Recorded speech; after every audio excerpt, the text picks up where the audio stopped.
Do not ever let anyone and anything come between you and a relationship with Allah and that bond with Allah.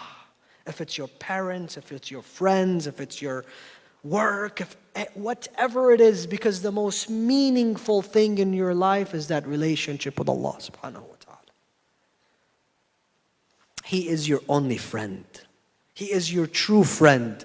You see, when you're at a young age, you might not know this. But as you grow older, you will realize Allah is the only friend you can depend on. Because He loves you more than your own mother and your own father. Your parents may neglect you, they forget about you. Maybe they can't even help you, but Allah can, and He's willing. And He will always be there for you. And He's your only loyal friend. And He is your only true friend. And He's the only one that listens to you 24/7. And He will never shut His door in your face. Not your friends on Facebook. Not your followers on Instagram. Allah is that true friend.